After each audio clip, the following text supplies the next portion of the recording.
नमस्कार. श्री ब्रह्मचैतन्य गोंदवलेकर महाराज अमृतवाणी या आपल्या यूट्यूब चॅनलमध्ये सर्व रामभक्तांचे आणि साधकांचे मनापासून स्वागत आहे. आज आपण साक्षात परब्रह्मस्वरूप श्री ब्रह्मचैतन्य गोंदवलेकर महाराजांच्या प्रवचन संग्रहातील अशा अत्यंत महत्त्वाच्या आणि आजच्या युगात प्रत्येकाला भेडसावणाऱ्या विषयावर चिंतन करणार आहोत. तो म्हणजे आजच्या कठीण काळात सत्य आणि प्रामाणिकपणाने कसे जगावे. खोटेपणाची श्रीमंती की सत्याची भाकर आणि सदाचाराच्या पाठीशी उभा राहणारा रामराया.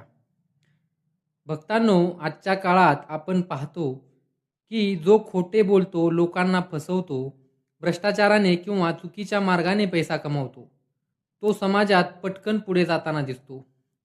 त्याचे मोठे बंगले, महागड्या गाड्या आणि थाटमाट पाहून प्रामाणिकपणे जगणाऱ्या सामान्य माणसाच्या मनात शंका येते. मी प्रामाणिक राहून काय मिळवले? मी देवाचे नाव घेतो, सत्याने वागतो, तरीही मलाच का त्रास सहन करावा लागतो? श्री ब्रह्मचैतन्य गोंदवलेकर महाराज अत्यंत करुणेने आणि ठामपणे सांगायचे, अरे बाबांनो, खोटेपणाने मिळवलेली श्रीमंती ही फुगवलेल्या फुग्यासारखी असते. एक छोटासा काटा लागला की तो फुगा फुटतो आणि सर्व संपून जाते. पण प्रामाणिकपणाची आणि कष्टाची साधी भाकर ही पर्वतासारखी मजबूत असते. कष्टाच्या भाकरीत जी रात्रीची शांत झोप आणि आत्मसमाधान असते, ते कोट्यावधी रुपयांच्या गादीवरही खोटारड्या माणसाला मिळत नाही. सत्याच्या आणि सदाचाराच्या पाठीशी साक्षात प्रभू श्री रामचंद्र उभे असतात.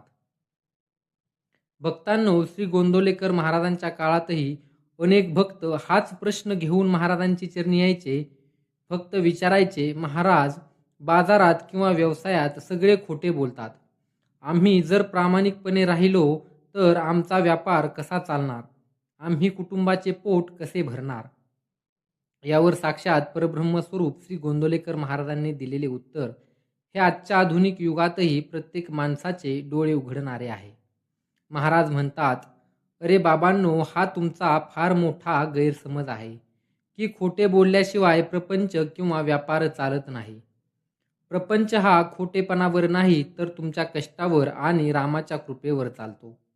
महाराज पुढे अत्यंत साध्या शब्दात समजावून सांगतात, खोटे बोलून तुम्ही एखाद्या माणसाला एक वेळ फसवू शकाल, 2 वेळा फसवू शकाल, पण ज्या दिवशी त्याला तुमची लबाडी कळेल त्या दिवशी तो तुमच्यावरचा विश्वास कायमचा गमावून बसेल. या उलट जो व्यापारी किंवा माणूस सत्याने वागतो, तो सुरुवातीला कमी कमवेल, पण त्याचा ग्राहक आणि समाज त्याच्यावर आंधळा विश्वास ठेवतो. प्रामाणिक माणसाचे नाव बाजारात सोन्यासारखे चमकते. खोटेपणाने कमावलेला पैसा तुमच्या घरात आजारपण, कटकटी आणि वाईट मार्ग घेऊन येतो, तर प्रामाणिकपणाचा 1 रुपयाही तुमच्या कुटुंबाला शांती आणि समृद्धी देतो.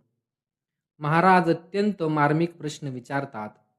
अधर्माने मिळवलेली संपत्ती तुमच्या मानगुट धरते, रात्रीची झोप उडवून लावते, भीतीपोटी माणसाला गोळ्या खाऊन झोपावे लागते.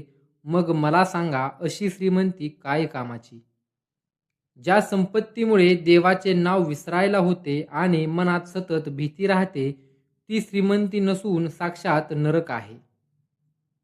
महाराज नेहमी एका साध्या गरीब भक्ताचे आणि श्रीमंत लबाड माणसाचे उदाहरण देऊन सदाचाराचे बळ समजावून सांगायचे. प्रामाणिक माणसाची वाळलेली भाकर ही पाप करून मिळवलेल्या 56 भोगांपेक्षा कोटीपटीने श्रेष्ठ आहे. महाराज एक अद्भुत दृष्टांत देतात.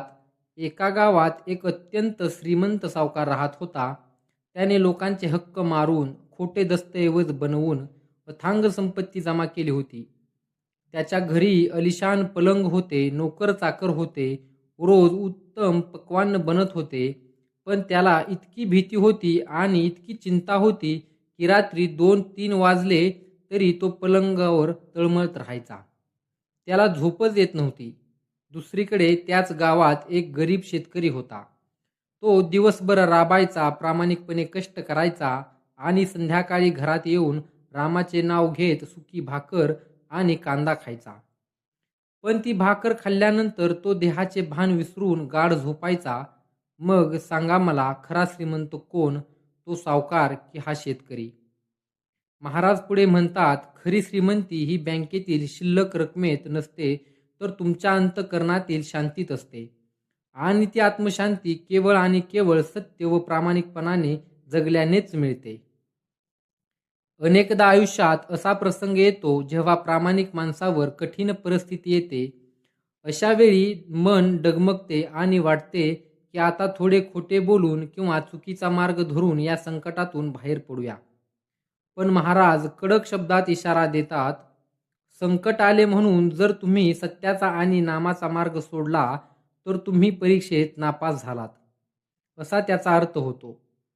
संकट हे तुमच्या सत्याची आणि श्रद्धेची परीक्षा घेण्यासाठीच आलेले असते. महाराज प्रभू श्रीरामचंद्राचा दाखला देतात. विचार करा, साक्षात प्रभू रामचंद्र राजा बनणार होते, पण वडिलांच्या वचनासाठी आणि सत्यासाठी त्यांनी एका क्षणात राजवस्त्रांचा त्याग केला आणि 14 वर्ष वनवासात गेले. वनवासात राहून त्यांनी अनेक संकटे झेलली, पण सत्याचा मार्ग सोडला नाही. म्हणूनच आज हजारो वर्षानंतरही आपण रामरायाची पूजा करतो. जर रामाने सत्याचा त्याग केला असता तर ते प्रभू श्रीराम बनू शकले असते का? महाराज म्हणतात, जेव्हा तुम्ही संकटातही सत्याचा हात घट्ट धरून ठेवता तेव्हा साक्षात भगवंत तुमच्या पाठीशी ढाल बनून उभा राहतो. सुरुवातीला तुम्हाला त्रास होईल, लोक तुमचे हसणे उडवतील, पण शेवटी विजय हा सत्याचाच होतो. सत्यमेव जयते हा केवळ ग्रंथामधला शब्द नाही, तर तो सृष्टीचा नियम आहे. अनेक साधक महाराजांना विचारायचे, महाराज, आजच्या जगात वाईट संगतीमुळे आणि मोहामुळे आमचे मन विचलित होते.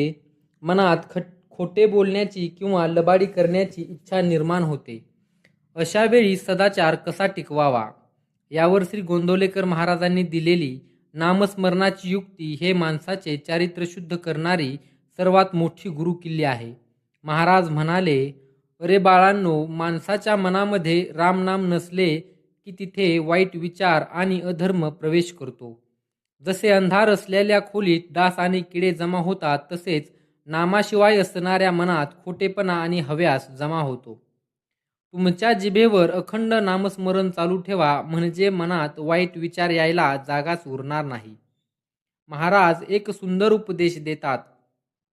ज्या जिभेने आपण साक्षात श्रीराम जयराम जय जयरामचा जप करतो, त्या जिभेने कोणाला फसवणे किंवा खोटे बोलणे म्हणजे रामाचा अपमान करण्यासारखे आहे.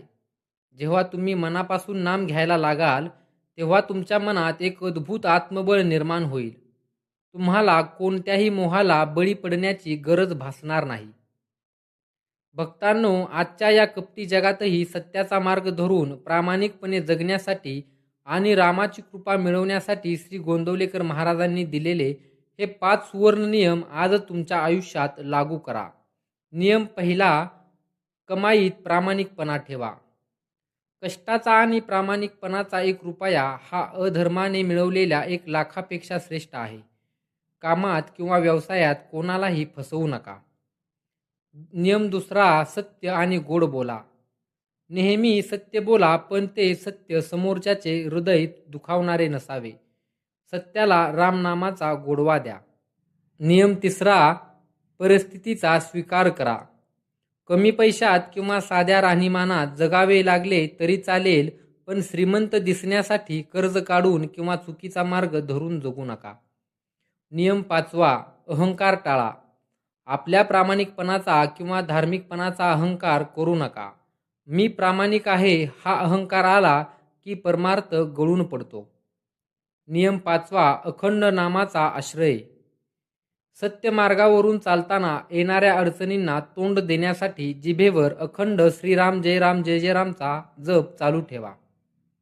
तर भक्तांनो, सत्य आणि प्रामाणिकपणाची ताकद, सदाचाराचे बळ या विषयावरील श्री ब्रह्मचैतन्य गोंदवलेकर महाराजांचे हे अतिशय सखोल, मार्गदर्शन करणारे आणि मनाला अथांग धैर्य देणारे प्रवचन तुम्हाला कसे वाटले?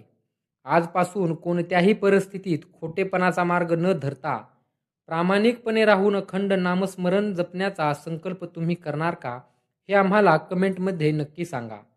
जर आजच्या या उपदेशाने तुमच्या मनातील शंका दूर करून तुम्हाला सत्याच्या मार्गावर चालण्याचे बळ दिले असेल तर या व्हिडिओला आत्ताच्या आत्ता एक लाईक नक्की करा. रामाच्या चरणी आपला प्रामाणिकपणा अर्पण करण्यासाठी कमेंटमध्ये आत्ता श्रीराम समर्थ किंवा श्रीराम जय राम जय जय राम लिहा. बोला श्री ब्रह्मचैतन्य गोंदवलेकर महाराज की जय. साक्षात परब्रह्म श्री रामचंद्र महाराज की जय. श्रीराम जय राम जय जय राम. श्रीराम जय राम जय जय राम.